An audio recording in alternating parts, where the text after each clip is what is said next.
Some of the key points addressed in this episode were the idea behind telling white lies, how to approach revealing intimate or personal information with someone else, and even how dramatically a person's emotions or perspective can change day to day, or even from moment to moment. All of these depended on the given circumstances of a current situation, who was involved, and why. There was ample justification to sparing Star's feelings here in regards to the quality of her cooking. They're at a party. There's a time and a place to be brutally honest with someone about the quality of their handiwork or craftsmanship. Generally, there's room to be blunt and more brutally honest when giving someone constructive critique about their work. The overall goal is helping them further hone and develop their skills as a professional craftsman. Since this was a party though, the goal was to casually brush aside bad cooking and segue into some other, far more fun activity. When the truth box pushed everyone to reveal their true thoughts, this scene tackled the idea of how important tact is in social settings. Star's reactions and the horrified, disgruntled awkwardness of the group at large highlight how a small white lie covers what could be a pretty petty issue blown up into a bigger, unnecessary issue. The same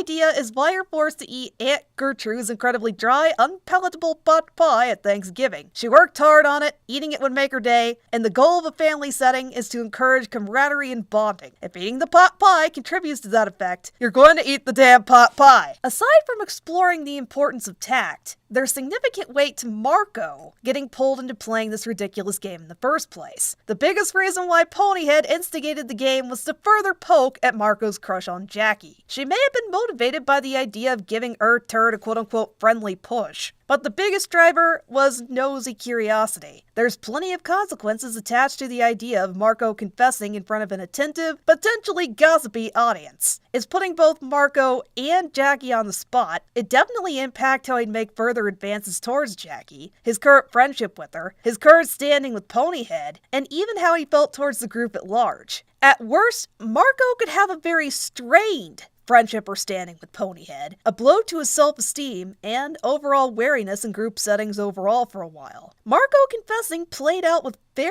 ideal results, but it's worth pointing out what factors were originally at stake, even without a merciless supernatural force at play here. In short, some topics are better left alone and to a person's personal discretion as to how and when they reveal certain information about themselves, if at all. The last point touches on the idea of how fluid certain truths can be, from someone's crush to their favorite color. This is partly highlighted by Jackie reconsidering how confident she was in her original answer that Skater Boy, for lack of a given name, was her current crush. When Marco revealed his feelings, Jackie was presented a pretty major, game-changing piece of information. She may be entertaining the idea of Marco as a boyfriend. They just started developing a more meaningful friendship at that, so rejecting him would lead to things being pretty awkward for a while. There's a lot of different factors for Jackie to consider, what she wants from her relationship with Marco being chief among them. Even just looking at Jackie's set of circumstances, it shows just how radically a person's perspective can change given new information or opportunities. If anything, Starversus presents desired morals and ideas with several shades of gray,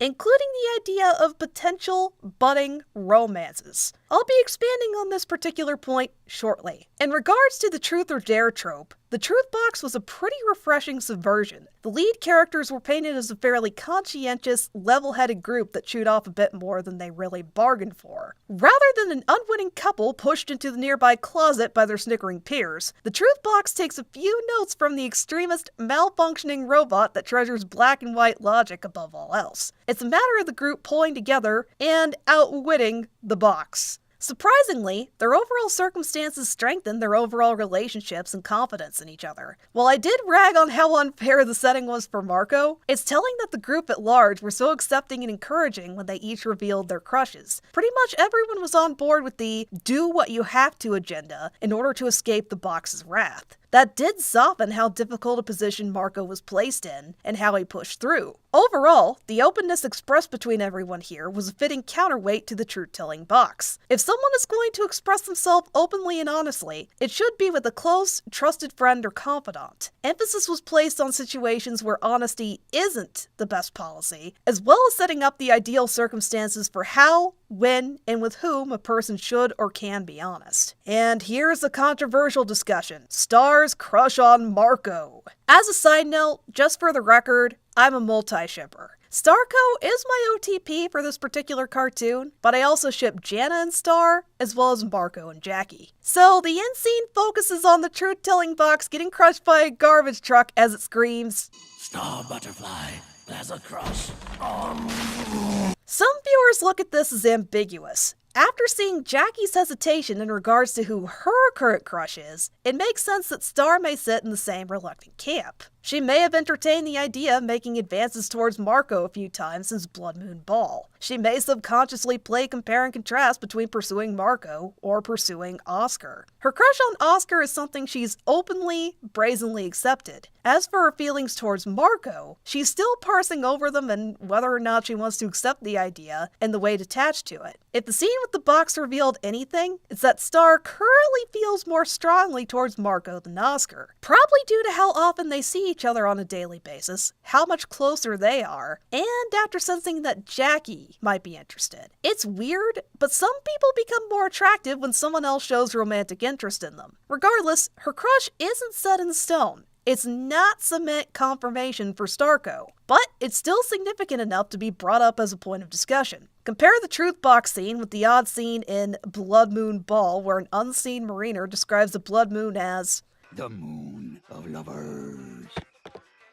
Then there's a scene in Camping Trip where River mistakes Marco as Star's current boyfriend. That Marco kid's probably her boyfriend. What? Viewers could even argue that Tom saw Marco as his romantic rival for a while. Insofar as the scene where one of his minions declares, "Point Marco," in the episode Mr. Candle Cares. Aside from the Point Marco scene, there's also the scene where it's directly referenced by Mr. Candle himself when he's talking with Tom. I got confirmation! Starco was completely platonic. There's been quite a few hints dropped by now. At the very least, Starco does have potential to become canon with some of the strongest evidence for such effects thus far in the series. I use the term evidence here lightly. That said though, I'm not 100% sold on the idea of Starco as endgame canon. On one note, Jackie is a solid contender for becoming Marco's significant other in future episodes. Again, there's strong ambiguity as to whether or not she'll reciprocate Marco's feelings. As for the other note, I remember an interesting discussion I had with another fan a while back that there could be an unexpected twist or result in regards to the endgame romance. Look at the setup for Star Versus as a whole. It's a comedy series with some basis in parodying magical girl anime. Look at how Star's wand sports several design elements similar to Cardcaptor Sakura's. How similar Mina Loveberry looks to Sailor Moon, and even how some of Star's Magic Blaster poses mirror the exaggerated poses or power bursts used in magical girl anime. The point is to poke playful fun at some of the sillier aspects of the overall presentation in an anime like Sailor Moon, when Star triumphantly cries, "Rainbow Marshmallow Blast," or some other ridiculous phrase. Why couldn't the parody include subverting a well-known trope? Viewers expect the main guy and girl to get together. There even tend to be blatant sappy scenes where the two stare longingly at each other. Or there's a supernatural prophecy or destiny at play, insisting they're going to be together. Enter the scene where the mariner announces the blood red moon is the moon of lovers. What if there is a later scene where a monster or some other supernatural figure insists that Star and Marco have to get together to fulfill a prophecy, but Star and Marco say no? As a further aside, there's already some deliberate efforts to subvert or dupe viewer expectations. Some episodes are played straight with some twists or variations on general cartoon tropes, such as Brittany's Party, where Star and Marco crash the local rich girl's exclusive party, and then have to fight off Ludo's minions. Other episodes are absolutely bizarre and surreal, leaving the viewer at a bit of a loss as to what will happen next, or even what the underlying point of the episode was. Enter Fetch, and the anthropomorphic dog that wanted to get a lobotomy and live a simpler life. While I could try to analyze what ideas the episode was playing with, this is one that I think is better left as a weird, mind-boggling jaunt. Something weird for the sake of being weird and abstract, for lack of a better description. Starstruck sits in a similar camp with some of the more exaggerated scenes and reactions on the part of several characters towards Mina Loveberry. In short, there is enough room for unexpected results that it's not unbelievable the main guy and girl could end up with someone else. Perhaps Star gets together together with the one character considered one of the most unlikely options because of the current lack of screen time, development, or even network restrictions. Maybe Jana. I'd counter the last arguments by pointing out how much Star Versus has been able to get away with so far, from the dark humor in Blood Moon Ball to the spider tucking into an anthropomorphic bug in Ludo in the Wild. Star is a bit of a trailblazer in the same vein as Gravity Falls. There are certain jokes writers get away with that makes viewers raise skeptic brows. If any references to politics or ideologies pop up, they tend to be subtle or one-off jokes. Look at Ford's crack about Ronald Reagan as a mind-controlled puppet in the Gravity Falls episode, The Stanchurian Candidate. It's a shame there isn't some device that would allow you to control someone else. Oh, wait, of course, yes, there is. A long time ago, I designed a prototype for Ronald Reagan's masters. Or the crack about Jana fighting the patriarchy and gender stereotypes in the recent Star Versus episode Sleepover. I just hate contributing to gender stereotypes. Jana likes pink and fights the patriarchy. Star Versus might be able to press a bit further than Gravity Falls in regards to featuring unconventional characters and lifestyles. Look at how crazy and eccentric the cast is as a whole, including the human characters. A gay character wouldn't be an extreme addition. The only reason I brought up the last point at all is to say that I'm not dismissing any possibilities at this point, even ones I don't personally ship. If anything, my goal is to set up food for thought. Bringing up the idea that emotions are an ever-changing rainbow sets an interesting precedent when thinking about how Star Versus might handle romance.